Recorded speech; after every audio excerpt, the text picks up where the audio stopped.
తిరుమలలో శాంతి హోమం పంచద్రవ్య సంప్రోక్షణ కొనసాగుతోంది. యాగం కోసం 3 హోమ గుండాలు ఏర్పాటు చేశారు. యాగంలో 8 మంది అర్చకులు, 3 ఆగమ సలహాదారులు పాల్గొన్నారు. శ్రీవారి భక్తుల శ్రేయస్సుతో పాటు లడ్డూ ప్రసాదాల పవిత్రత, దైవత్వాన్ని పునరుద్ధరింపజేసేందుకు యాగం నిర్వహిస్తున్నారు. ఇప్పటికే ఆగస్టు 15 నుంచి 17వ తేదీ వరకు 3 రోజుల పాటు పవిత్రోత్సవాలు ఆముక్తంగా నిర్వహించారు. అయితే శ్రీవారి నైవేద్యంలో కల్తీ పదార్థాలు గుర్తించిన నేపథ్యంలో పరిహారంగా హోమం నిర్వహించాలని ఆగమ సలహా మండలి నిర్ణయించింది.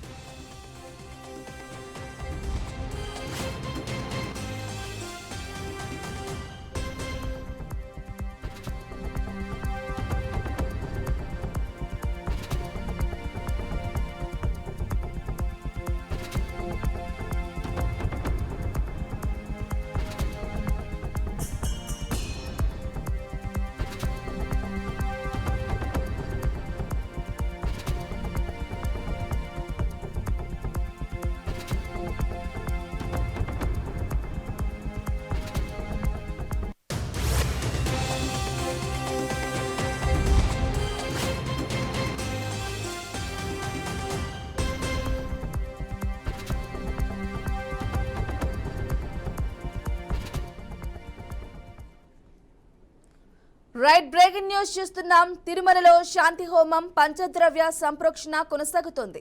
యాగం కోసం 3 హోమగుండాలు ఏర్పాటు చేశారు. యాగంలో 8 మంది అర్చకులు, 3 ఆగమ సలహాదారులు పాల్గొన్నారు.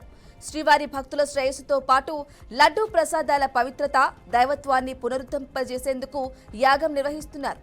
ఇప్పటికే ఆగస్టు 15 నుండి 17వ తేదీ వరకు 3 రోజుల పాటు పవిత్రోత్సవాలు ఆముక్తంగా నిర్వహించారు.